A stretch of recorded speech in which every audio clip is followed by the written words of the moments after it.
Hello and welcome to another episode of the Punt Return, week 15 of the NFL season. It's the time of the year when there are fewer games that truly matter, but the ones that do, including last week's thrilling 49ers 48-46 victory in the Superdome, echo for weeks and sometimes years to come. That was written by Greg Rosenthal from his debrief, one of the staples that I read every single week.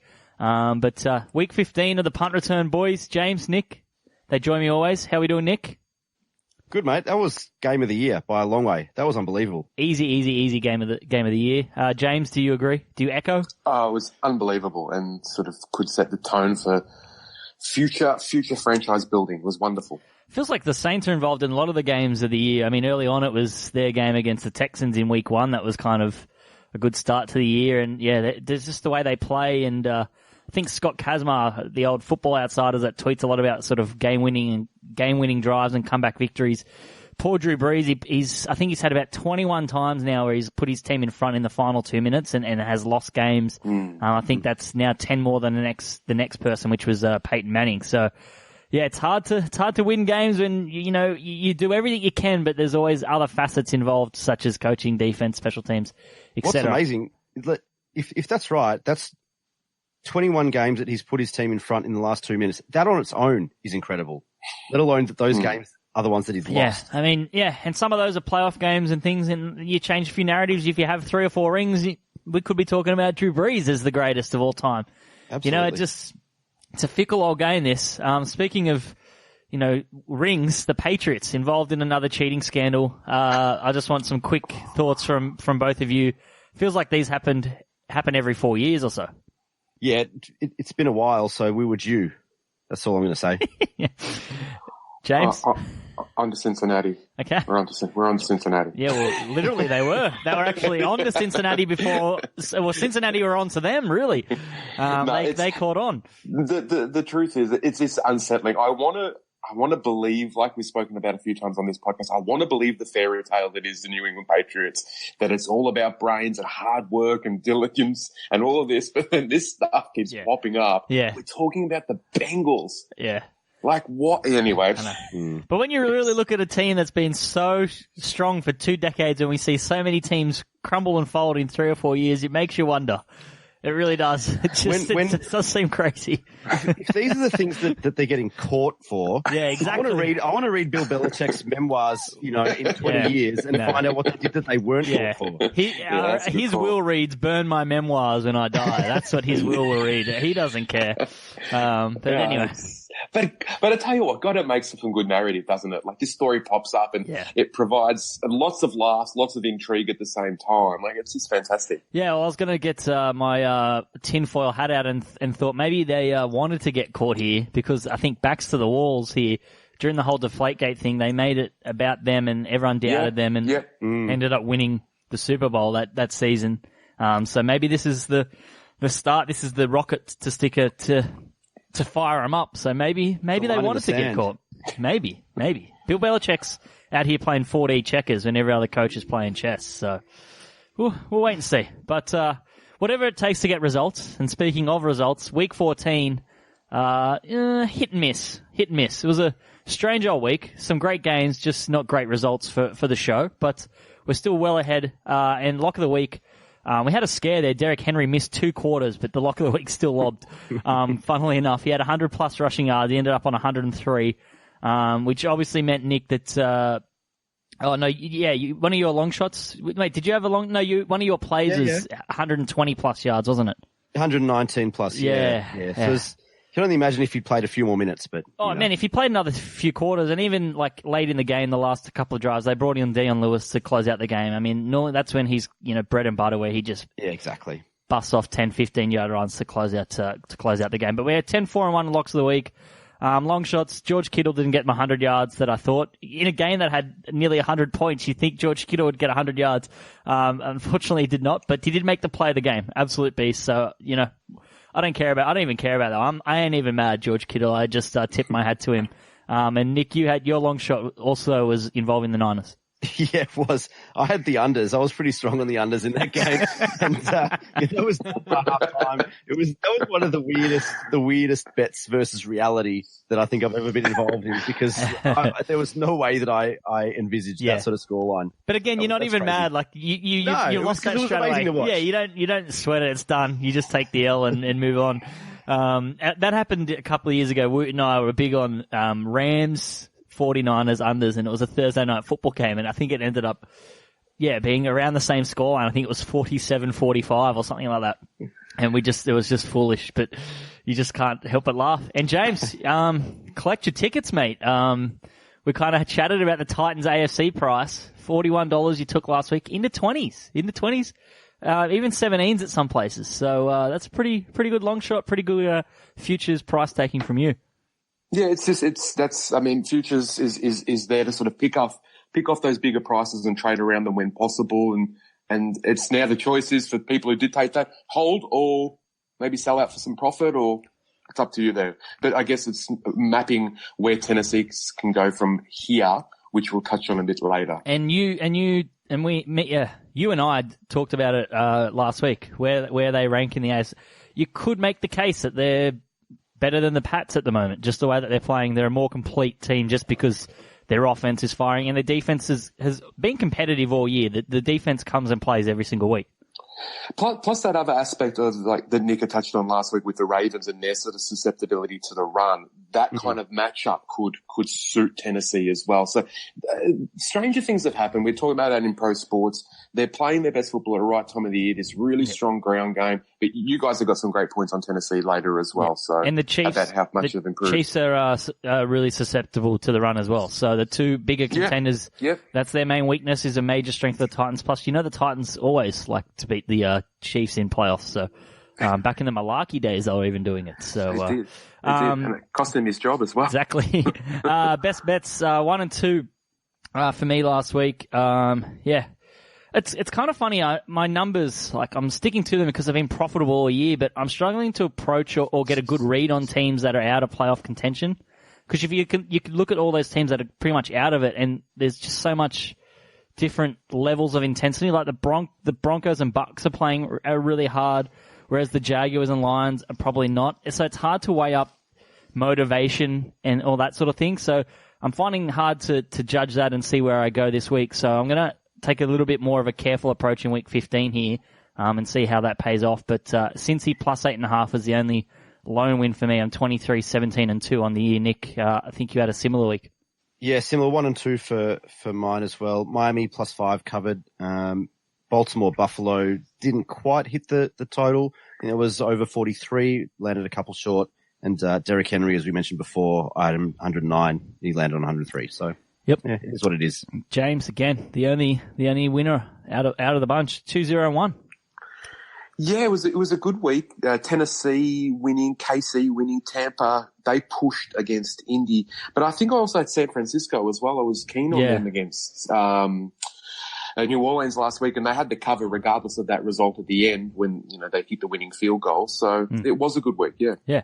All right, let's talk biggest takeaways from week 14 before we jump straight into week 15. So despite my poor gambling results from last week, it was a complete disaster across the board. So kind of my Black Friday, I guess, or maybe it was just like a bushfire in my books, really, here up in New South Wales last week. But I'm going to take 2 small victory laps here. I'm never, ever apologizing for the Texans. Absolute frauds. You let Drew Lock destroy you. That is embarrassing. Not a knock on Drew Lock, but please, come on. You just beat the Pats and then you do that. It's crazy. And Seahawks, overrated. 6 offensive points, please. Come on. You got the potential MVP on your roster. You score 6 offensive points. There are other points coming from a pick 6. I don't know. The Seahawks have a very fraudulent record. I think the San Fran, with the same record, is a much, much better team. So they're my 2 kind of small victory laps from last week. Yeah, you might never apologize to the Texans, but I'm going to ask you a bit later on if there's someone else that you should be apologizing to. And Drew Lock, we'll talk about him a bit later on as well, because he was very impressive in college, and James and I, we discussed this during the week. Some of the things that he's doing on the field is not that surprising. Have you heard his nickname? It's similar to to Nick Foles's. Is it? No. Oh, no. a big something lock. Well endowed Drew. No. Close. Fair enough. I haven't heard that, so maybe we'll talk about big cock lock. My takeaways this week, the Pats. I've got a couple, but the Pats, is it over? Or do we still expect a momentous January comeback like we're accustomed to? You know, we're used to them having a bit of a slow December, pedestrian December, but they generally come good in January and come on a playoff run. Should we expect that this season? I'm not sure. And Baltimore are so far ahead of the game at the moment that they're winning 1 in 3 of Stats Insider's 10,000 simulations of the rest of the NFL season, winning the Super Bowl in 1 of 3 10,000 simulations, which is very impressive.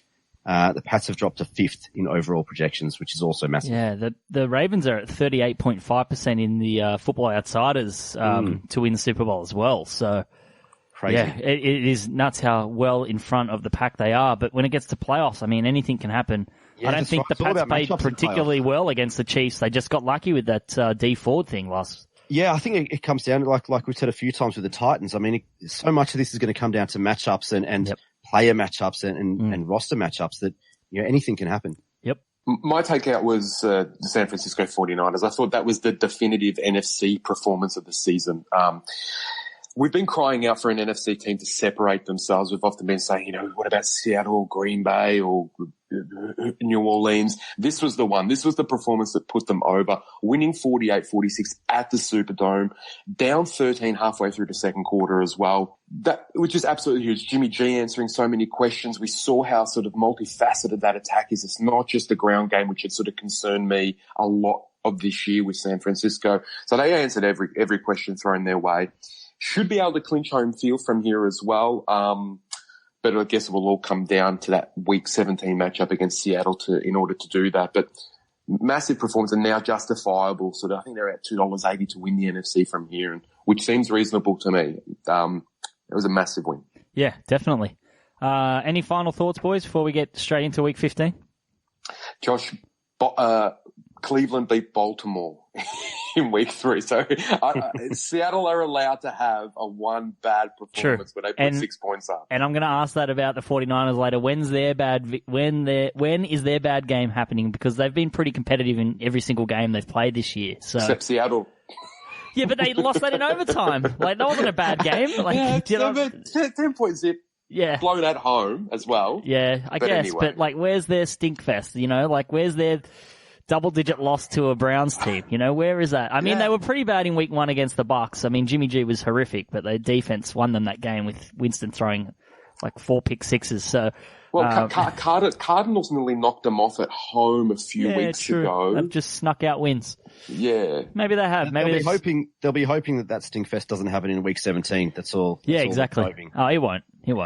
As long as Seattle are there for it, and we'll come to that later in terms of Seattle haven't got any room for error from here. Yeah. But until they play the 49ers, I think their schedule's pretty easy for them. So it sets up pretty nicely. I think they play the Panthers this week and then Arizona next week. That's right. So it's That's not. Right. So they can drop one of those, right? And still be. They could drop one of them. Yeah, I don't know. The Rams are hot on their tail. I just think you need to. Just knock off Panthers and Arizona and just secure your playoff spot. I think it's just the easiest route. Or knock off Carolina this week and rest all the starters against Arizona, and play. That's the big game of the year, the last one, because it won't matter. All they need to do is win. Yeah, just win, baby. That's right. Week 15, let's get straight into it. Thursday Night Football, New York Jets at the Baltimore Ravens. The line is 15.5 here. The total is 44.5. We just talked about how far and above the Ravens are to the rest of the NFL. The 2019 Ravens are currently sitting 7th on Football Outsiders' top teams by DVOA ever through 13 games that they've tracked. So that's pretty good. But the one thing the Jets have done pretty consistently well this season is stopping the run, and they haven't really been consistent at anything this season. They've been very hot and very cold. They're second in DVOA in rushing defense. Obviously, this is a completely different beast in this Ravens ground game. They just run so differently than everyone else, so it's a little bit different. I wonder what the breakdown is in the DVOA on those that have played the Ravens and those that haven't. That would be an interesting breakdown. But Lamar Jackson's on the injury report a little bit, so maybe we may see a more traditional ground and pound method from them. Kyler Murray's had a similar injury of late, and you saw that impact his rushing a little bit, where he had a wide open run to the end zone and decided to throw it, and it got intercepted by TJ Watt rather than running it in for a touchdown. I don't know if Lamar would make those same mistakes. I highly doubt he would. But yeah, just don't know. 15.5 on a short week with Lamar on the injury report. I'd rather go the under 44.5. I think that's the way to go. The Ravens defense has allowed just 15.1 points per game during their 9-game win streak, and opposing teams have only scored more than 20 points on them 3 times this season. And this Jets offense averages 17.4 points per game and needed last-second field goal to grind out a win over the Dolphins. If you are interested in the spread, teams favored by 14 or more points on Thursday night games are 9-0 straight up and 7-2 against the spread all time. They're 1-1 against the spread in that situation this season. So it does favor the chalk generally, but I'm going to go the under 44.5. Anyone agree? Yeah, I agree with you on a lot of that. Jets are on primetime, Thursday night football. Again. Why? I mean, surely the NFL knows when they're scheduling that the Jets aren't going to be much this season. There are better games. There are better games this week that could be Thursday night football. It's, I'm not impressed with that scheduling. Ravens will pull in viewers regardless, but yeah, the Jets aren't much to watch in prime time. Like you said, they're saving grace all season has been their run defense. They've done a really great job stopping the best runners in the league all year. But like you said, this is a really different type of running offense. It's a really multifaceted unit. And there's really no one else like it in the NFL. The Cards are close-ish, but they're not the same. The Cards have fallen away of recent weeks. And in terms of the general athleticism of the entire offense is not the same. Yep. And you know, there are some limitations of what Kyler Murray can do compared to Lamar Jackson. But you know, we'll see. The line is massive. And because of that, I just have a slight lean to the Jets at the plus 15.5, but it's probably a pass more realistically in my mind. But like you said, based on Baltimore's last game against the Bills and the Jets run D, and the Jets themselves only able to put 22 on the Dolphins defense, last week, I really like the unders here, like you said, and that's really the play for me, the under 44.5. I'm really strong on that. Yeah, I actually don't mind the Jets here at plus 15.5, and that's something I've certainly never said all year about the Jets. Ravens coming off basically playing half a dozen of the league's best teams over the last couple of months. So for me, motivation might factor into this. And I know motivation's a funny thing when we're talking gambling because there's, not actually empirical evidence to support it either way. However, is it what motivation is there for the Ravens to come out and actually want to pulverize the Jets in this particular game? I'm not too sure. It's probably speaking as well to your guys' sort of suggestion about the unders. Both teams really play at a snail's pace. Ravens are the slowest team in the competition, quite clearly as well. And the Jets are a top 10 for slow pace of play as well. So I could see them as well handing it over to that running game that you guys touched on. So probably both the unders that are in play as two as a Jets cover for me. Yeah, well, I think, Josh, I mean, we've spoken a bit later on in segments around the Stats Insider model and how that tends to favor some of the underdogs and the unders and the correlations with that. I think if you like the unders here, generally the Jets to cover is the logical, component to that. But like you said, it doesn't always mean the same. It doesn't always work, but that would be a logical correlation if you liked one or the other, that you could potentially play a double. The only thing I can see where the under could be ruined is if the Ravens do just come out and just pulverize they did against the Texans and score 40 something on their own, which could happen because they are that good that even with little motivation it's just like a hot knife through butter, and they and it's the MVP in primetime, Lamar Jackson, just pretty much sewing that up and basically getting his name engraved on that trophy with a massive performance here. That could be the only thing that I could really see. I mean, they've got look-ahead division games, so I think just getting out with the win's the most important thing here. I think that's probably what the main motivation is. I don't know if they really want to run up the score, but as I said, it could be really, really easy for them to do that. So who knows? And as good as the Jets are against the run, they also leave the back door wide open. Yep. In the passing game, and even if Hollywood Brown might only get 3 or 4 targets for the game, He only needs one or two. Yeah. Exactly right. And that can change the game. It can change a line in a second. Exactly. And just a shout out to Lamar for wearing white sleeves last week. Just brilliant. Yeah, genius. Yeah. Brilliant. Love him. That's my MVP, baby. One of the greatest, one of the best trolls. Oh yeah, and it's just clever, smart, and it wasn't. Yeah, didn't need to drag anyone through mud. It was just a real simple statement, classy move. Yep. Loved it. Chicago at Green Bay. Green Bay -4.5. The total is 41 here. Some really overrated teams with good records in the NFC, which is crazy given how stacked it is.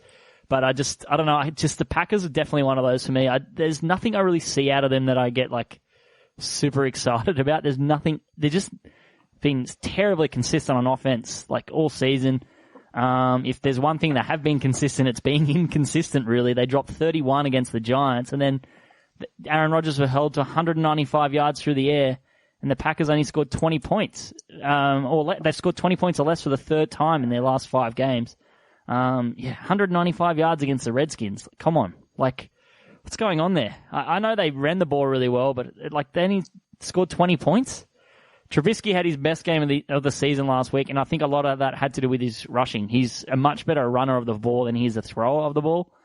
He had 63 rushing yards last week alone after he compiled just 26 yards in the first 12 games of the season. I think if he can move the chains with his feet, extend drives, keep things going longer and longer, then I think the Bears have a chance to cover this game, maybe potentially win it. I'm not sure. I'm not going chips in on Trubisky or anything like that, but I just think, when he does run the ball, he does, add that element, and it kind of opens things up a little bit for them because you need to dedicate a linebacker or a spy there to be careful with that. But Packers are 7-0 in their last 7 games after an against the spread loss.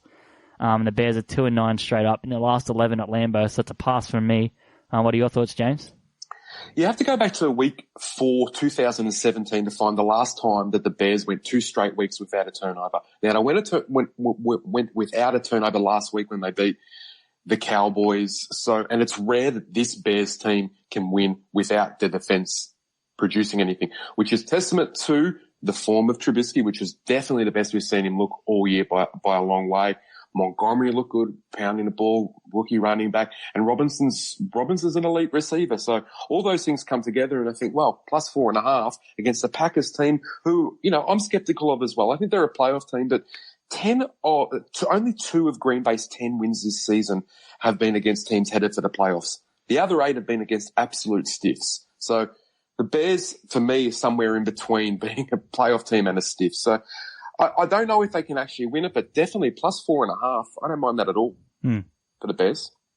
Yeah, I really don't like this matchup just because the theory behind what these two teams stand for and the reality of how they play rarely align week to week. In theory, the Packers at 10-3 at home, they should be far too good for a Chicago Bears unit that's really is average. They're very pedestrian. They're 7-6, but we know how good the Bears can be defensively. And Josh, as you said earlier, Trubisky and the Chicago offense has picked up the last couple of weeks, and he's proven a much more dynamic runner than he's shown earlier in the season. And we know that the Packers are susceptible to the run. Their 3 losses this year have come at the hands of the Eagles, the Chargers, and the Niners, who all like to run the ball and scored the bulk of their points on the ground.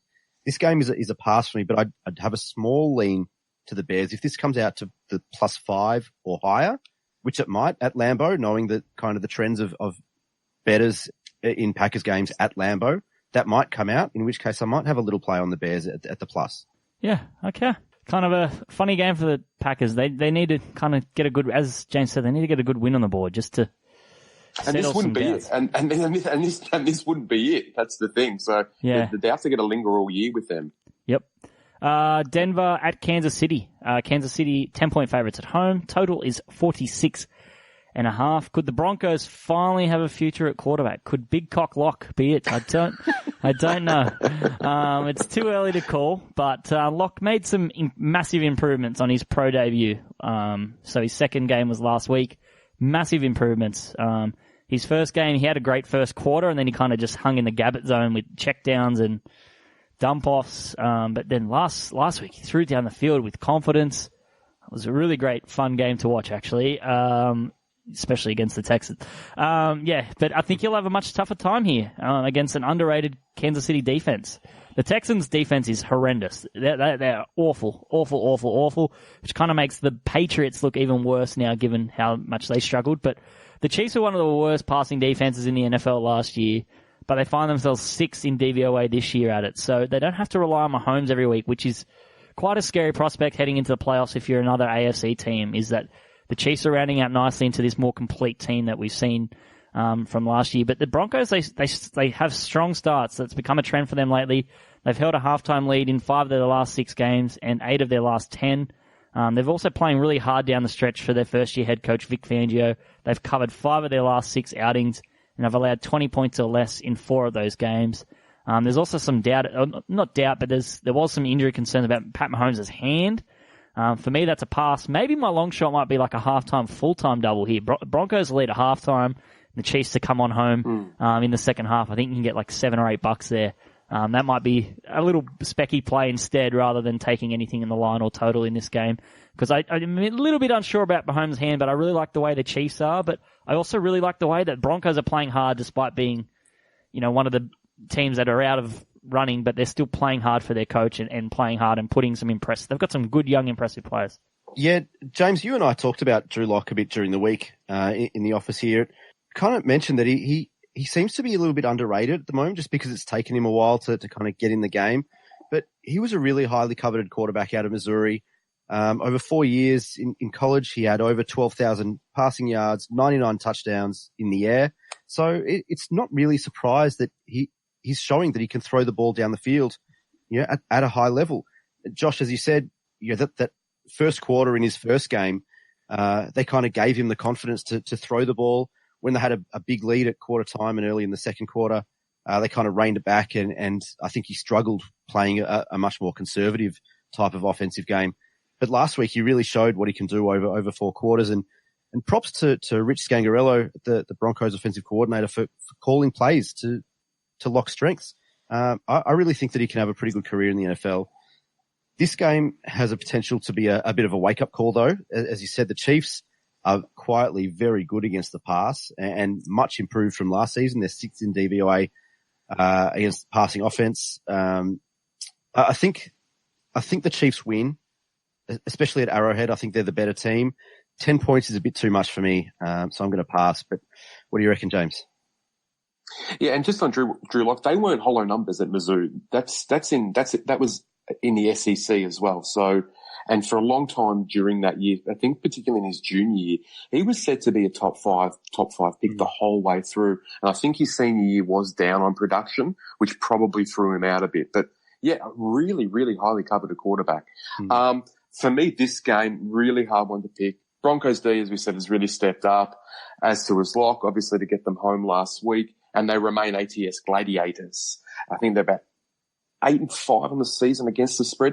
Then again, KC are really rounding in form quite quietly as well. 3-game win streak, just 1 game off a 2 seed in the AFC, thanks to that win over the Patriots. But yeah, I think the numbers were on a line there, that 10, so pass for me.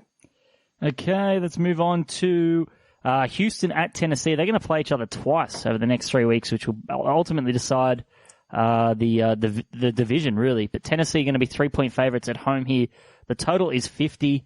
Look, I lean Tennessee -3. The Texans stink. If you're listening right now, you haven't found an old episode. This is a new episode. I'm just repeating the same thing every single week. But this is more of an overplay. I love the overspot here. This is a classic overspot for me. Both teams are in the bottom third of the league in DVOA passing defense. Tennessee are 23rd, Houston are 27th. Both teams are the top 10 in passing offense, sitting 9th and 10th, respectively. So both teams top 10 passing the ball, bottom 10 in defending it. So it just seems like a classic overs play for me.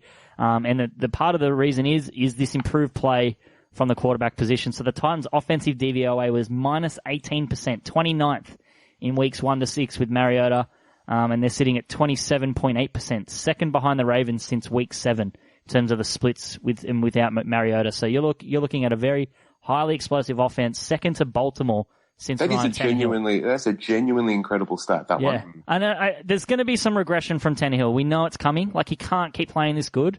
But even if you're talking like a 10% regression, you're still talking about a top 10 offense anyway.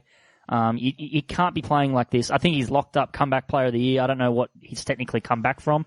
But I just think if he keeps playing like this and leads the Titans to the playoffs, then I think it's pretty much a done deal. At this point, I don't know if there's any markets or prices out there, but he should be favourite probably. But yeah, it's not even just him that's playing well. I think his passing has also opened up a lot in the rushing as well. So the Titans' rushing DVOA has gone up from minus 17.8%, 26 with Mariota, to 14.8%. Again, second behind Baltimore with Tannehill. So it just seems to all click into gear with Tannehill. So credit to him and credit to Arthur Smith, the Titans' offensive coordinator. But this is going to be a shootout. Yeah, this is what I was alluding to earlier about the apology. I'm waiting for the apology, a proper apology to Ryan Tannehill, Josh, because you were pretty scathing on him earlier on. Everyone annoyed at him too quick. It was like, after 2 games, they're like, oh my God, Ryan Tannehill's great. And I'm like, whoa, well, settle down. We've seen this before, but now it's like 6-7 week sample size. I'm taking it, but there is going to be regression. He can't keep playing this good. I think we sometimes forget that he was a really talented quarterback before he got injured. He was how many playoff games has he been in? Come on. He's played at a rubbish franchise. I know. But look, he was a first round draft pick. At one stage, he was a wide receiver in college. It's crazy. Top 10 draft pick. Top 10. That's right. Before he did that knee, he was one of the MVP favorites coming into that season and passing leader favorites. And we were all talking about his arm and the power and the accuracy and what he can do on the ground, because he's, for a guy his size, he laid an egg. Really is quite agile. He laid an egg for 2 years. Well, he did, but he also got really badly injured. I know, so, but I just didn't see this. I didn't see this level of play. Like, I mean, if he played like this since week 1, we'd be looking at a potential MVP candidate behind Lamar Jackson. Absolutely, and it's crazy. Look, I'm not saying that I saw this coming, because I didn't certainly. I don't think anyone did. Anyone that did is lying.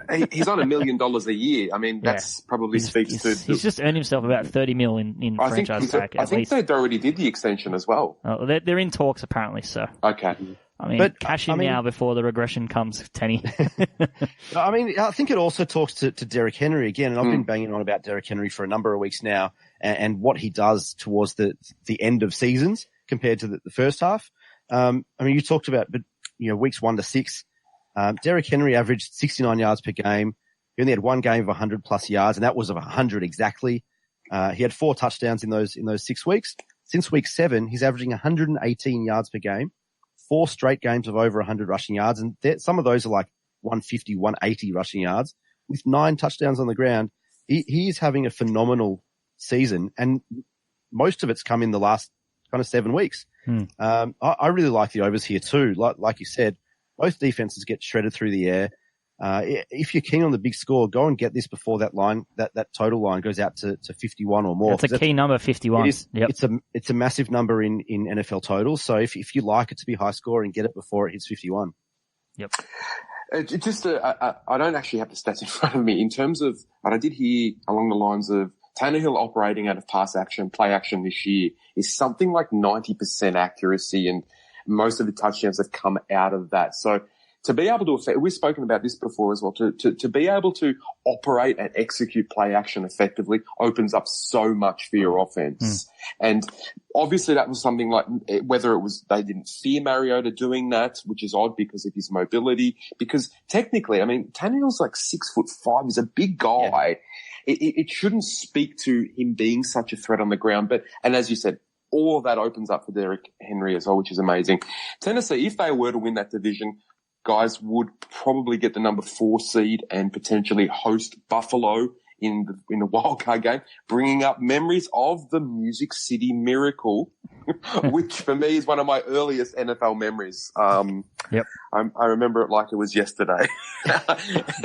That's saying a lot.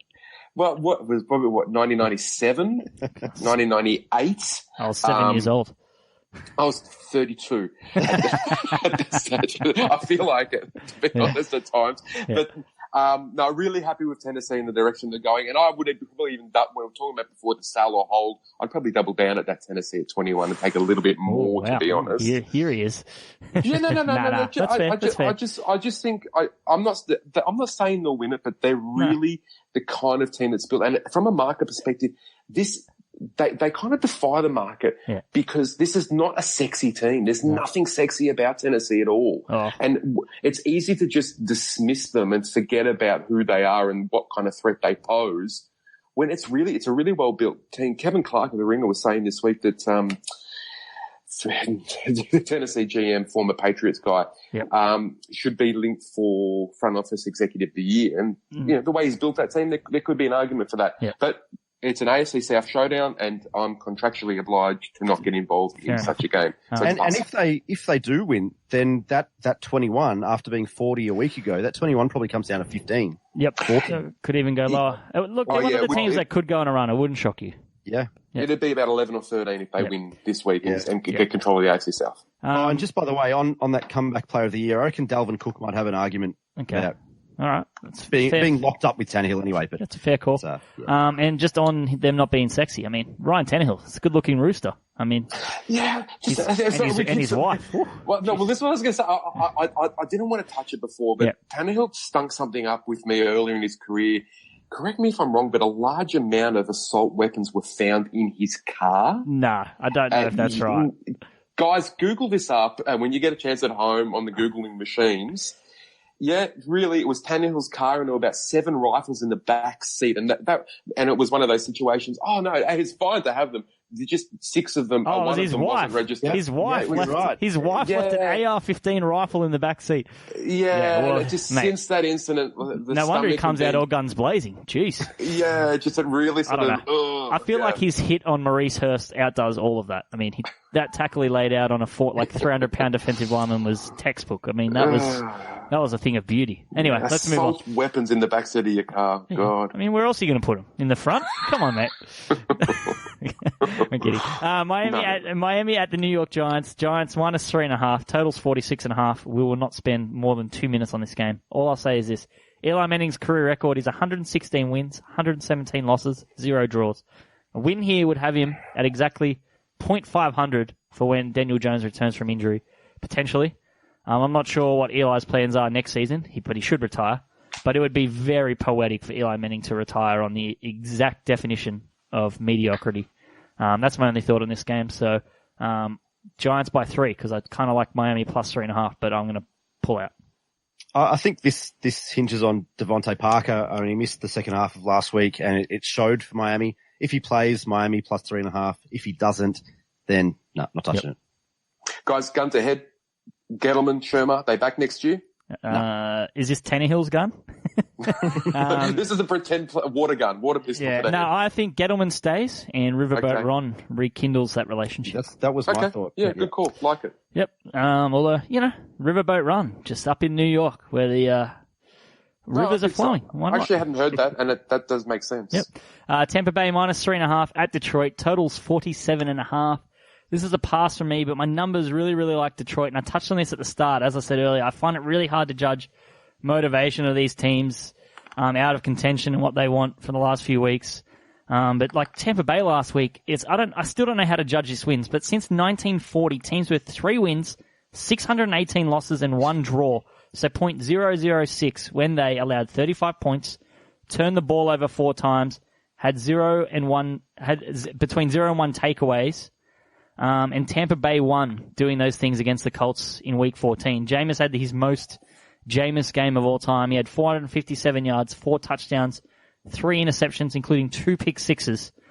I don't know whether I should be impressed with that win or say, wow, like they were really lucky to get that win. Like to win despite all of that, you have to play good at some point. But then at the same time, you're doing all that to put yourself in this hole. So I honestly have no idea where to rank Tampa Bay. I go on Football Outsiders, you know where they ranked? Smack bang. League average, 16. So what do you do with Tampa Bay? What do you do with their motivation? Is Jameis trying to win himself a job next year or keep his job with his play the last few weeks? I know David Blau will be trying to impress and get a backup spot. I don't know. Detroit kind of look good at home, plus 3.5, but I just don't know. Yeah, it's a really tough one. Jameis Winston is a strange one because he's on pace for 5,000 passing yards this season, but he's also on pace for the first 30-30 season in NFL history. I hope he gets there. I really do. Me too. 30 touchdowns. That'd just be the best ever. I want him to lead the league in touchdowns, passing yards, and interceptions. That's what I want him to do. It would be incredible. He's got 26 touchdowns at the moment. He's got 23 interceptions. It's not out of the realm of possibility that he'll hit 6 or 7 more interceptions in the next couple of weeks. It's quite incredible. I can only imagine what he could do at a team with a good offensive line. Like, imagine, Josh, you must have had this thought occasionally, but imagine him at Indy, with a good offensive line and some, deep receivers. I don't know whether he's poison or good. I change my mind on him because he makes some really great throws that I'd like to see more quarterbacks take a chance on. But he also makes a lot of throws that I don't want to see. I think the closest thing I can come to is Jay Cutler, and I think for years I loved Jay Cutler, and then I had years where I soured on Jay Cutler. I think Jay Cutler was even a bit more conservative. I think Jameis Winston trusts himself in his own ability and just has the balls to do what he thinks is right. Yeah. He's one of those guys that if you're driving in traffic, if there's a tiniest gap between a car, he'll put his blinker on and hit it, Absolutely, yeah. I kind of see him as a poor man's Aaron Rodgers, right? Like, I'm not saying he's elite like Aaron Rodgers, but put him in a good team, in a good situation, and he could have some really big seasons. Yeah, it's just hard to... But it's a pass from me. Yeah. Guys, all this talk about Jameis Winston and Tampa, and we haven't mentioned Bruce Arians, who I think he's made all of this possible, whatever this is, and we're still unsure of what this is. What is it? Yeah. But what it is Bruce Arians has, which I really love him about, he pushes those chips into the center of the table. He wants, if nothing else, he's not going to die wondering. So he lets his offensive weapons be themselves, express themselves. He's got a lot of success in the NFL, Bruce Arians, by doing this. So we keep wondering about this, about Winston's capabilities, and he's a gunslinger, and that may work out. Maybe Tampa improve that defense another step next year, which they're already a top 10 or 11 unit. They get a stronger offensive line or another weapon on offense or whatever it is. I just have faith in Arians, and Tampa have done so much wrong this decade. This was one thing they've done right. And I think the win-loss record speaks to that as well. Another thing, Josh, your numbers have liked Detroit all year. Am I wrong by saying that? I always love them as a home dog. They always seem to as a home dog, they always seem to be there. And for a while there, remember in the first 6 weeks of the year, they were actually like a lot better than their record. I mean, they blew that game in week 1 against the Cardinals, but they were at one stage undefeated through first 4 weeks of the season, and that was with Stafford. But it's hard for me to rate. I mean, the drop off from Stafford to Driscoll, like it took 2 weeks for my numbers to kind of catch up, and then Driscoll went out, so then it's hard for me to properly evaluate Blau because my numbers are based on player ratings and stuff. So that's where it's my first season using these numbers, so I need to like refine it, and next year hopefully it'll be a little bit better. But I feel like Detroit have been an okay bet, at least with Jeff Driscoll and Matt Stafford. I do recall you saying a couple of weeks ago that you were off the lines completely. Yeah, I am, but not again this season. But no Mike Evans for Tampa now as well, so I don't know. Well, when your numbers are refined next year for Josh, yep, Patricia might not be there at Detroit to enjoy the spike, because really Detroit have absolutely gone backwards under this guy. This is going to be the second consecutive double-digit loss season. When they actually finally started to find relevance as a franchise, qualified for the playoffs a couple of times under Caldwell, and they just seem to be back into no man's land. They're a million miles off being in contention within the division, a million miles off the conference. I don't know what the Lions are doing. They're back to the bad old Lions for me, but yeah, it is a pass. Yep. Okay, on to the next game. New England -10 at Cincinnati. Total is 40.5 with a 10-point favorite. Very interesting. I'm going Pats -10 here because they know exactly what the Bengals are going to do. Cheat to win, baby. Cheat to win. They'll know exactly what the Bengals are going to throw at them, and they'll win this game. But in all seriousness, Andy Dalton, look, he may not have much longer as a starting quarterback in Cincinnati. He's clearly going to be out. Joe Burrow will be slot right in there. But he's not. He's a lot better than Ryan Finley. Cincinnati's offensive DVA was -33.4% in the game started by Finley, compared to -11.6 in the game started by Dalton. They've both been missing AJ Green as well for the entire season. So, I know Cincinnati are bad, but it's a lot worse when you look at their numbers because a big chunk of that was the Finley stink in the middle of their season. So, they'll offer a little bit more, but since he had 5 trips to the red zone versus the Browns and couldn't finish drives with touchdowns or points, so it's going to be much tougher here against a New England defense that's really, really good in the red zone. Even when they weren't a great, elite defense like we're seeing now, they were always a bend not break defense, holding teams to field goals, and that's how they win games. So I'm going to take the Pats minus 10. I still think they can cover this number, even if Tom Brady continues to Thanos away, just fade to dust. I think the Pats should start Jarrett Stidham in this game just to see what they have there, just quietly. But anyway, James, next, what are your thoughts? My thoughts is Tom Brady would not want to have any of that at all, knowing him. Who cares? Who cares what he thinks? Well, you go and call Belichick and have to deal with him. Okay. My thing is a public plea to gamblers out there to not overthink this one, okay? Pats are going to win this, and they're going to win by a mile. Let's not forget how devastatingly good this Patriots D still is. It's the number one D in DVOA. It's 33 turnovers on the season. And let's not also forget how dreadful this Cincinnati team is. They're 1-12 when we looked last, and it's a dreadful offense, whoever's quarterbacking it. They scored 17 or less in 9 of their 13 games, which is the absolute max they're going to score here. Pats, when they were beating those awful teams early in the season, they were routinely putting up 30 plus. No, they weren't blowing us away with any kind of offensive innovation, but they were still getting the score on the board. They are going to destroy Cincy here. They can't continue to be in this slump. They know they've got bigger fish to fry as we get closer to the playoffs. We've seen situations like this before. This is still an elite team, at least from the defensive point of view, and Cincy are dreadful. They're going to win by heaps. So, James, I'm going to take your punters, don't overthink this, and raise it with a complete overthink. Okay. I can imagine 2 scenarios. Scenario A is that New England get their butts in a gear on the training track this week. Brady throws for 300 plus, got Edelman, White, Dorsett, Watson, and 4 touchdowns in a return to form like Drew Brees last week, en route to a dominant January and Super Bowl favoritism again come playoff time.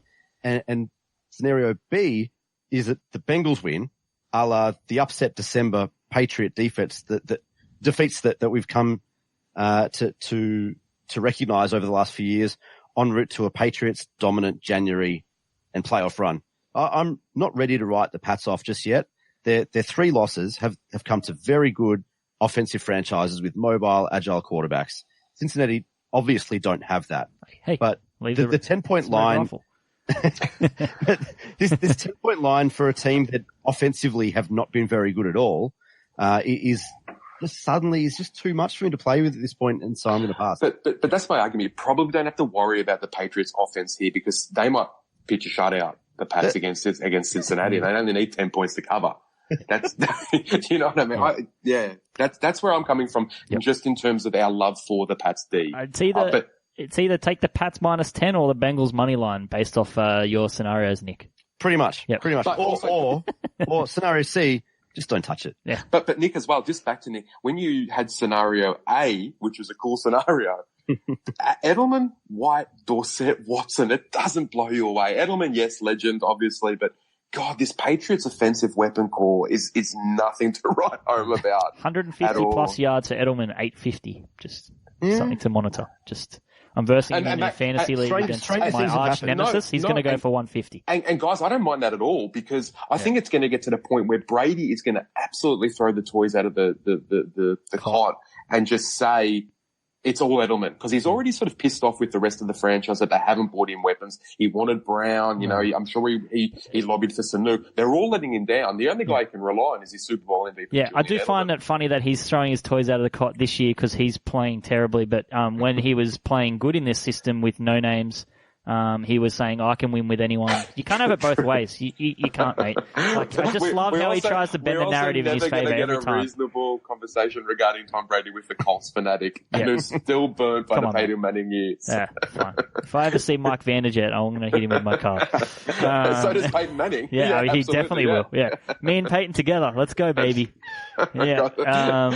What are they? Peyton and Josh's places. Yeah, that's it. Riveting viewing. A morgue and a cemetery. That's where we'll go. All right. By the way, the Red Rifle's also the name of Ryan Tannehill's rifle in the back seat of his wife's car. So, guys, Tannehill's wife. Weirdly enough, Dalton and Tannehill both went to Texas Tech. There you go. Oh no, TCU actually. Sorry, take that back. There we go. All right, Philadelphia -4.5 at Washington. The total is 40. I have one question for you, Nick. Are we sure Carson Wentz is good? Yeah, here we go. No, look, he did have a clutch drive, but man, for a lot of that game, it was a punish to watch. I mean, he is. I love him because he moves so well in the pocket. There was a play where he ducked under a guy and stepped down another guy, and then he sails the pass over someone's head by like 3 or 4 yards after he does so much of that pocket movement. That's just glorious. And Aaron Rodgers and Andrew Luck and then he does that, and it's so annoying because it's so good and then it's so bad. He just doesn't seem to be settled.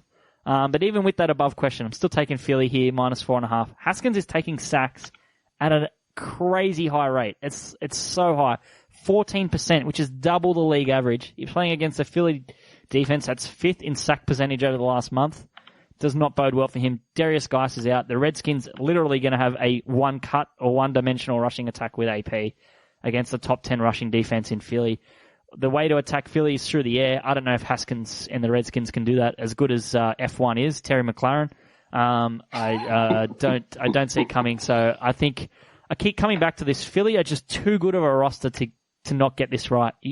Their roster's still I know they've got injuries and things, but they're still such a much better roster. That roster should not be losing to the Dolphins. I'm sorry.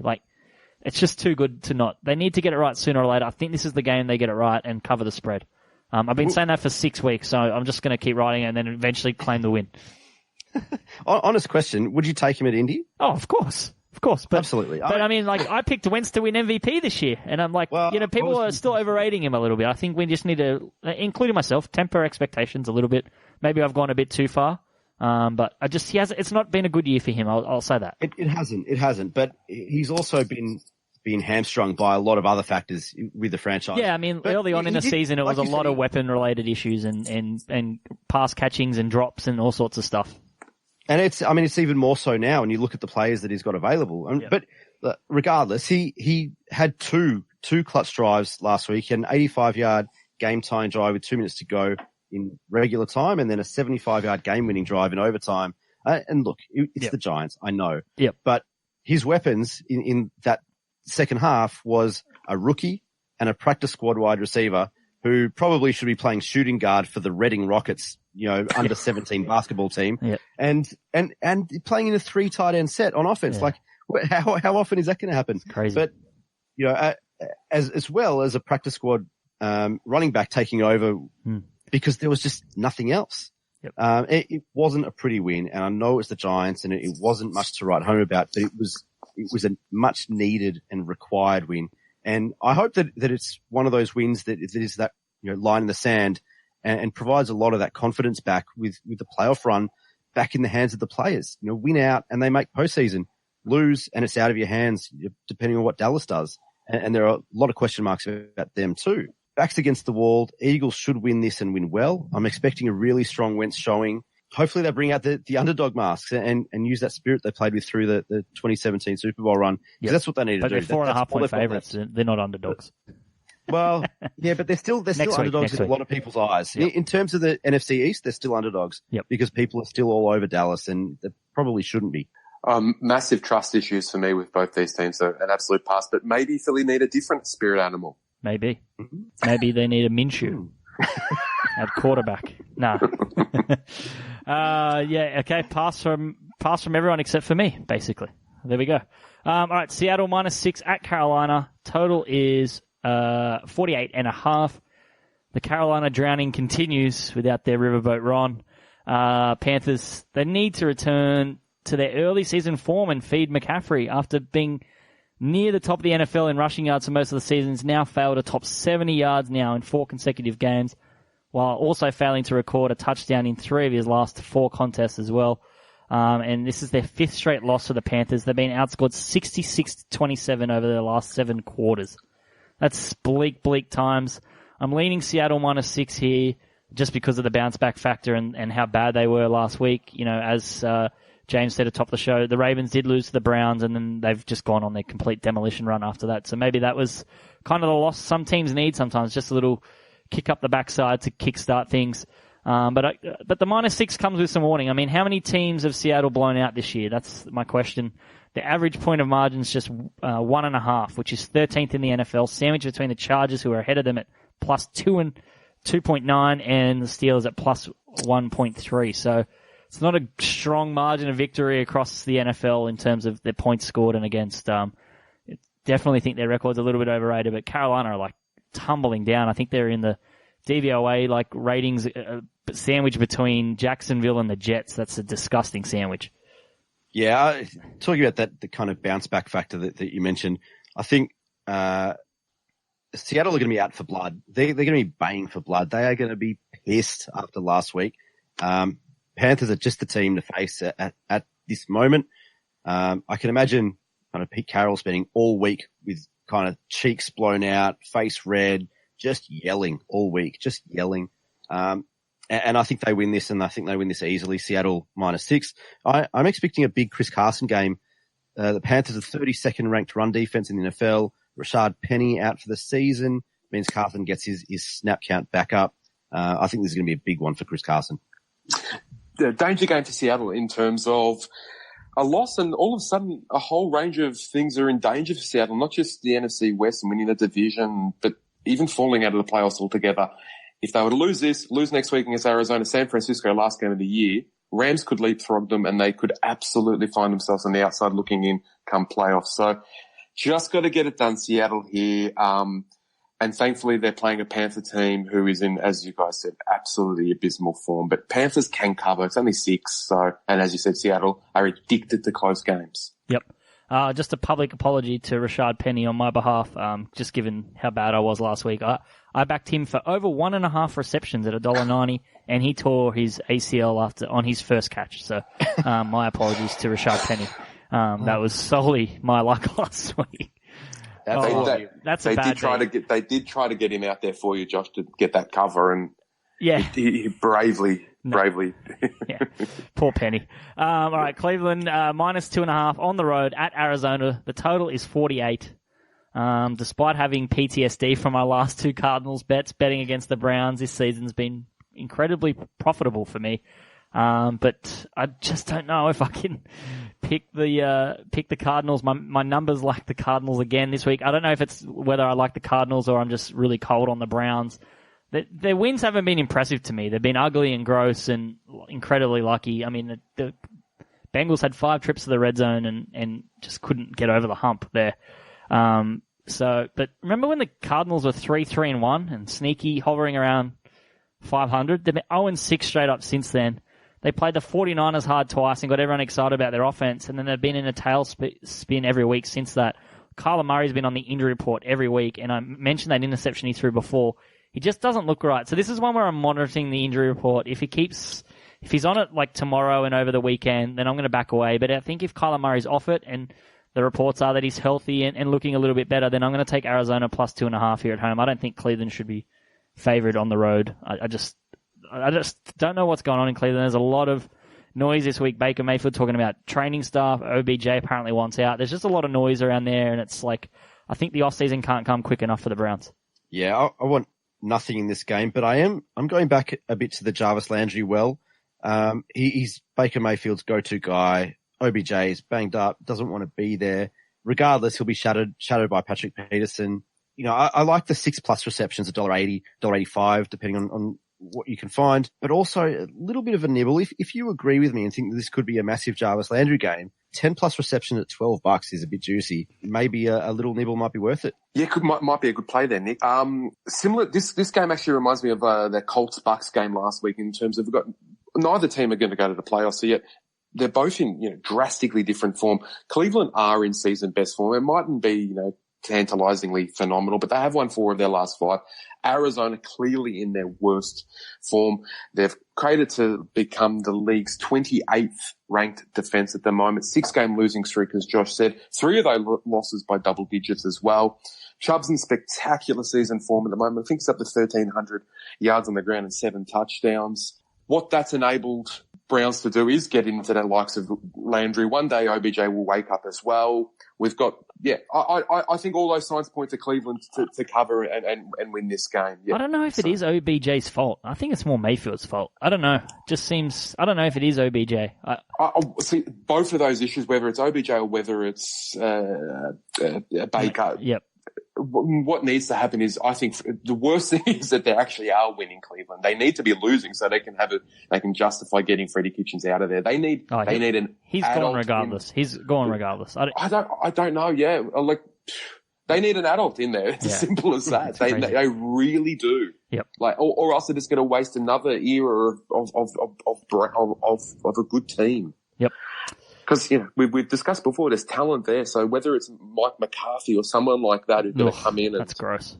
Only in terms of he's worked with the GM before. He's apparently hired a whole heap of scouts and analytics people to readdress his approach to football this season to get him back in modern relevance. So we'll wait and see if that pans out for him. Jacksonville at Oakland is the next game. Oakland minus 6.5, totals 45.5. I don't think we need to spend too much time on this one either. The Raiders have lost 3 straight by at least 21 points, but if there's one team that's even worse, it's the Jags, who have lost 5 by at least 17, and that's pretty historic. I can't remember the stat, but that's the last time someone's done that. It's a long, long time ago. They have to face the Raiders in what's likely their last ever game in Oakland, and when they thought that was last season, they won as 2.5-point underdogs. So I'm taking Oakland minus 6.5 here. I just think that that narrative, #narrative, is too much. I think Oakland win. What are your thoughts, James? Yeah, GM's gone, Caldwell's gone, coach is gone as well. Doug Marrone won't be there next year. Absolute dismal times for Jacksonville. Raiders obviously aren't in great form themselves. They should be able to get the job. Well, should be able to get all 3 jobs here, which is winning, which is covering, and which is ruining my under bet for 6.5 wins. Just given this, which has just made me hate these Raiders ever more. Like, so. Yeah, it's a depressing thought. If they were to lose this game, if the Jags were to get up, Raiders have Chargers and Broncos in the last 2, so they might. Yeah, there could be a way that I could still get my Raiders bet. Clutching at straws. I know. Yep. I know. Jacksonville, come on. Wake up.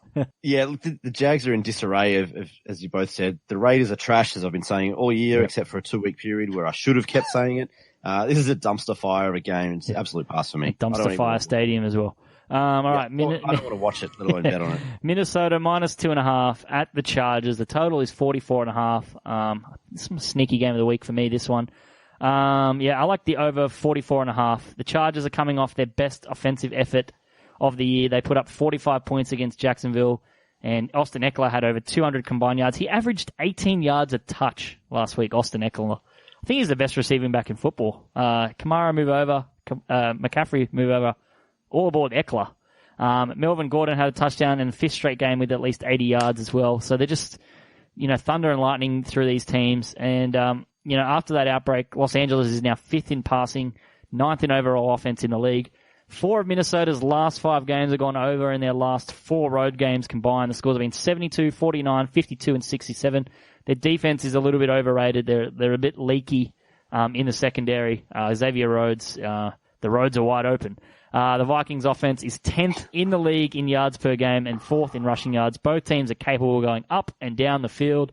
Give me the over 44.5. I wasn't going to touch this game. My original note said something along the lines of no bet in this one. Can't wait to watch it though. Should be really entertaining. And then I read your notes, Josh, and now I'm on the overs. So this one is really on your points. Josh Y, and over 44.5, I'm on. Yeah. Woo. Let's go.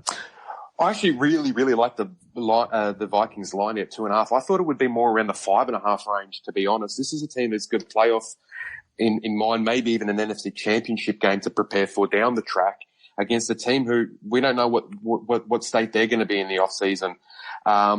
We've also spoken previously about how home field advantage means absolutely nothing when it comes to the Chargers, whether in San Diego or in LA.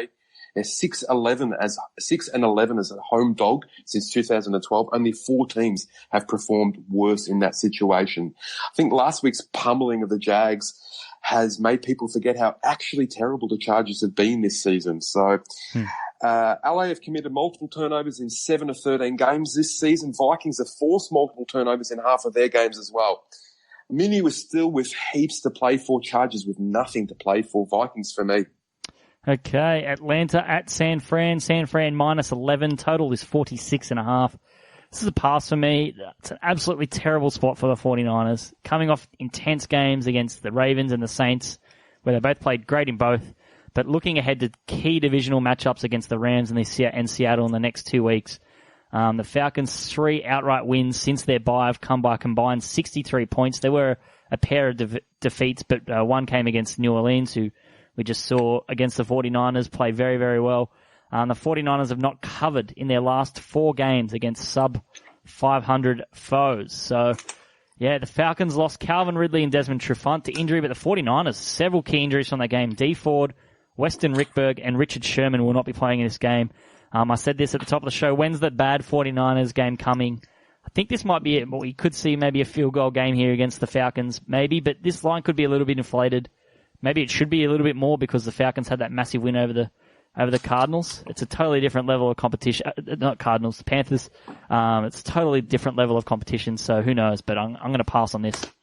I don't normally like kind of double-digit lines, but the Niners still have plenty to play for. They're 11-2. A win here would just about guarantee that number 1 seed in the NFC. I don't know about that. They've got the Seahawks week 17, which is obviously, everything comes down to that game. But I think they really want that number 1 seed, and they should smash the Falcons at home. If nothing else, just by the pure weight and talent on their defensive unit, regardless of who's out. For all of their offensive power that we talk about week after week in Atlanta, they've got the 20th DVOA offense and the 25th ranked offensive line. Buckner, Bosa, and whoever else is there, it doesn't really matter, could just wipe the floor with this Falcons offense. Even with a couple out, DJ Jones is probably out, and Dee Ford, as you said. Yep. But just quietly, the Niners offense have kind of hit their straps as well over the last couple of weeks. And we talked earlier in the season about wanting to see them play offensive football and want to see more out of Jimmy G. They're averaging 34 points scored over the last 7 weeks since the 9-zip win against Washington, which includes a 17-point showing in a loss at Baltimore. So they know how to put points up, and I'm banking that they're going to do it again. So Niners minus 11 is my play. This game reminds me of that Ravens-Jets game for tomorrow in terms of motivation levels. San Francisco have had a heavy slate of really big games recently. 11 points is a lot. Falcons are in decent form and have covered 4 of their last 6 games. So, yeah, probably could be able to get under that 11. So, plus 11 Atlanta for me. Ooh, a little head-to-head action there. That'll be interesting to watch. All right, Rams at Dallas. Rams are 1-point favorite. Total's 49. That line could move any which way over the course of the weekend. So, pretty much at least a pick 'em at this point. Really, is there a unit playing worse over the last month than the Dallas defense? Jeff Driscoll, Mitch Trubisky, Josh Allen all lit them up. It's horrendous how bad the Dallas defense is playing. They now face a Rams team that has suddenly found their 2018 offensive form, and they've racked up 2 impressive victories in back-to-back weeks to keep their slim playoff hopes alive. This could very well be a loser goes home match, unless of course the Eagles drop that game to the Skins, but I don't want anything to do with this game. Dallas is just such a hard team to judge, and the Rams, I was so off McVay a month ago, but they've really adjusted well and returned to form, kind of making me foolish. That's why I didn't want to declare Tannehill so good early, because so many times you get done by these couple of weeks, and then so much can change in a couple of weeks. So, I'm gonna pass on this game. What are your thoughts, James? We've said this a couple of times throughout the season. It's Sean McVay versus Jason Calvin Garrett. And right there is the mismatch that I think the Rams will be able to exploit. They're in seriously good form at the moment, up against the Dallas team who's in an absolute train wreck at the moment. Shout out to Aaron Donald, who we spruiked on this podcast at $10 about 2 months ago to win Defensive Player of the Year. He's into $3.60 favourite now. And he's very much back to his wrecking ball ways. I think 22 quarterback hits and 11 sacks on the season. I still like TJ Watt at 10s. I don't know. Your thoughts?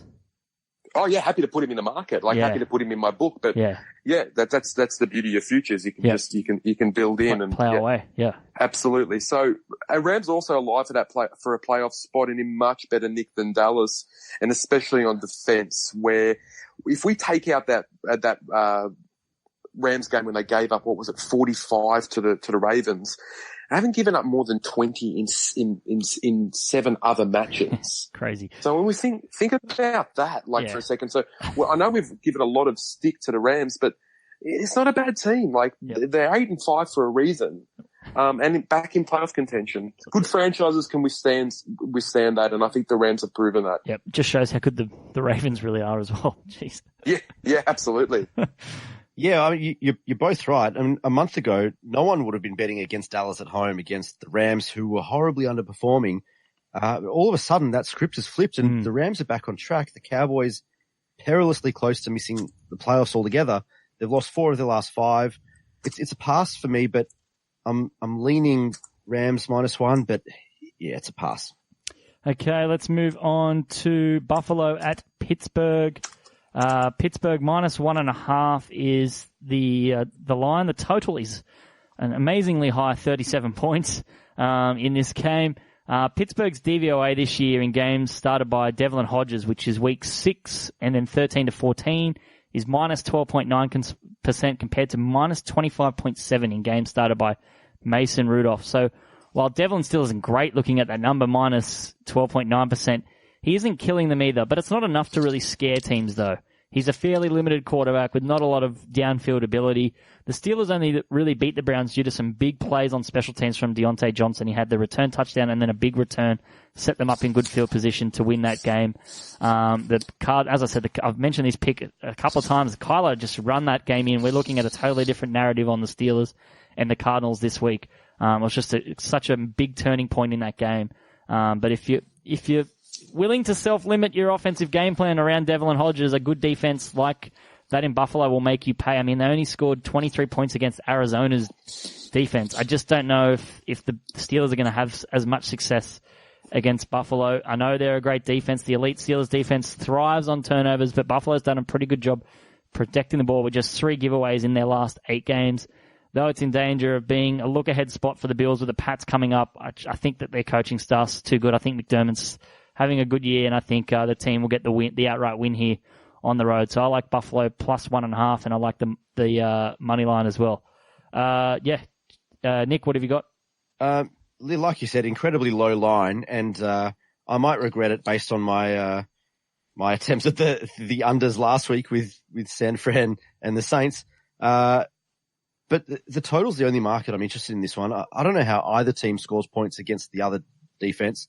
It's a clear under 37 for me. I'm seeing like a 7-10, 7-13 kind of outcome. I don't know who's going to be able to score. So it's unders for me. I thought this was one of the hardest games to evaluate this week, so an absolute pass for me. Yep. Josh Allen finally in prime time, but I'd like to see him thread a few more passes to just get a little bit more. He's just a running back with the occasional throw. I need to see a little bit more from him, but I think he can do it. We'll wait and see. Another game, the last game, Monday Night Football, Indianapolis at New Orleans. New Orleans -8. The total is 45.5. I'm just going to go with a total. I'm too depressed to talk about the Colts season. Good news is that Jordan Love declared for the NFL draft. So hashtag luck to love. Could be a reality show, luck to love, but that's where I'm at. But I like the over 46. The Saints offense just lit up a great defense at home. I don't see why they'll slow down against a solid, but not a great Colts unit here. Drew Brees looked excellent in that game. I thought that was one of his best games of the season. So I don't think we can worry too much about him and his development. And Brissett actually played pretty well last week. He threw the ball downfield a lot despite having just absolutely no weapons to throw to. And I think, it was pretty good, but I think that the Colts can put up, 14 to 20 points, and that the Saints will do the rest. So I do think that the Colts, will be able to move the ball. They're number 9 in the NFL on third downs, and they're 7th in the NFL in the red zone because of Frank Reich's ability to go for it and to make good calls in analytics and situations like that often result in points. Both these defenses just gave up 500-plus yards of offense in their last game. So, I mean, why not over? Last week, Josh, you asked for Drew Brees to show you something, and he did. Do you reckon he did that? Yeah. I still want their offense. I still think their offense lacks a clear number 2. And after Jared Cook went down, it was just everything was to Michael Thomas. Yeah. They need another receiver. Imagine if they traded for Emmanuel Sanders instead of the 49ers. Something like that, you know what I mean? Things would be very different. He was a massive difference maker in that game. I just think that was a difference there. But yeah, he played a lot better than his previous 6 weeks, Drew Brees. Yeah, no, I agree. When I was looking earlier today at the prop markets, Zach Pascal wasn't showing up in any of those markets, which is a shame because I think it's kind of his game this week against a Saints passing defense, which does give up yardage, which does give up catches, which does give up touchdowns. And I think he's going to be the lead man in the receiving core. 4% with T.Y. Hilton out again. Yep. I'm interested to see what they look like when they come out, but given there's nothing yet, I'm not a fan of any of the other markets for this game, unfortunately. Pass for me. I really like the Saints here, but just on the Colts, thank God they've got Carolina and Jacksonville in the last 2 games because I need to middle that bet. The over 6.5, under 10.5. They need to win 7, 8, 9 or 10 games. So they've got a big chunk to eat into, and they keep losing. So as Josh would know, yeah. I really like Saints, but there's nothing much to get excited about with the Colts, and especially from that perspective of maybe being a backdoor cover. Offense is really struggling. I know they put up 35 last week against Tampa. It was a misleading 35 in that they only produced, and the D came up with 4 turnovers for them. New Orleans are scoring in bunches, as we've seen at the moment. I think they should cover here. Cautionary note, Saints are 5-10 over the last 2 seasons as an ATS home favourite. Colts 7-4 in the same period as a road dog. So they're just a couple of trends if you're not in love with the number. But yeah, I think Saints can cover that 8 easily. Okay, lock of the week time. I do want to mention, it's not going to be our lock, but we all kind of like the under in tomorrow's Thursday night football game, but maybe for a lot of some people that are listening to this that game might be over. But I know, James, Nick and I both liked it, and James, didn't mind it as well. So, you could probably throw that into your ranks as well, but, to pick something more from the main slate, we're going to go with over 50 points in the Houston-Tennessee game. You could probably play that up to a flat 51. Anything over that, maybe probably step away. At that point, 51 being that key number there for you. So over 50 is the lock of the week. Let's get to our best bets and long shots. And James, why don't you kickstart us? Yeah, really like the Pats that cover their 10-point spread, like New Orleans over 8, and like Mini to beat the Chargers and cover their 2.5-point line. From a long shot perspective, I backed this one a few weeks ago at $6.50, and I'm really happy to see that there's still a $5.50 available out there. Pertains to the NFC West being the Super Bowl champion this year. It means you'd have San Francisco, Seattle, or even the Rams in that bet. I think San Francisco or Seattle ultimately makes the Super Bowl. And on the day, there'd be at best $2.20. So San Fran nearly beat Baltimore. In Baltimore, reckon they'd perform even better against them in Miami. So yeah, $5.50 about the NFC West Super Bowl. Okay, Nick, what are your thoughts in best bets and long shot? Niners -11. I think they're way too good for Atlanta at the moment. As I said, Jarvis Landry, I'm picturing a really big game for him. 6+ receptions is about $1.80, $1.90. Buffalo at Pittsburgh under 37. I just don't know where those points are going to come from outside of a big offensive defense game. I just don't know where they're going to score points. Long shot, as I mentioned earlier, I really think Chris Carson is set for a big game. 108+ rushing yards at about $2.73, depending on where you're looking. And potentially a little nibble on that extra line, alternative line on Jarvis Landry. 10+ receptions at $12 is a little juicy. Huge. I don't mind it. I'd probably prefer the 10+ at 12 rather than the 6+ at $1.80. But yeah. I'll have a bit on both. So. Yeah, sounds good. My best bet, Houston, Tennessee, over 50. It is the lock of the week, but it's also my best bet this week. Buffalo +1.5. Keen for Buffalo to win that game outright as well. So I'll even have a little bit on the money line as well.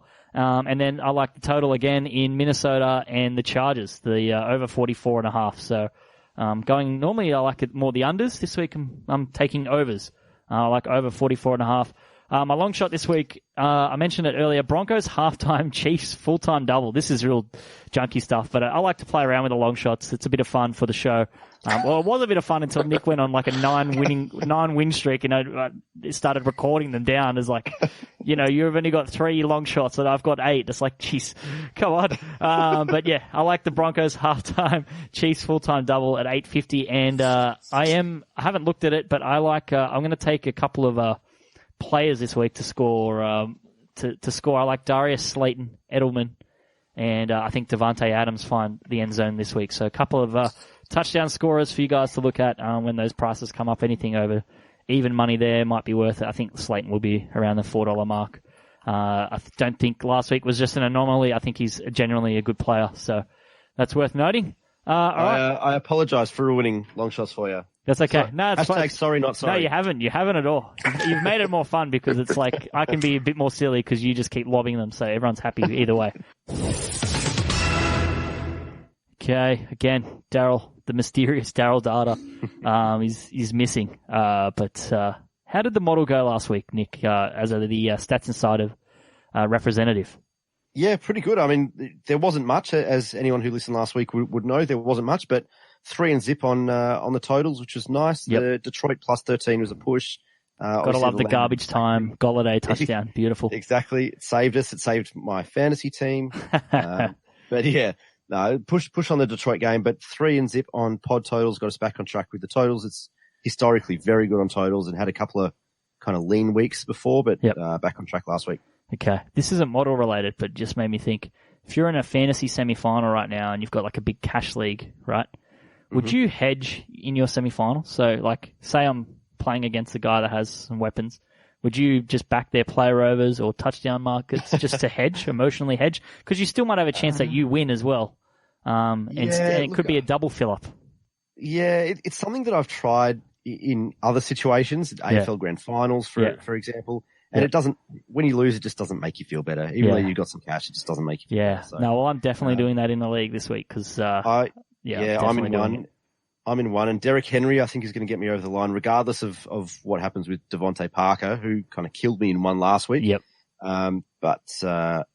Fingers crossed. The big one that's killing is, and a lot of fantasy owners, is Kamara recently. He's just hasn't been good.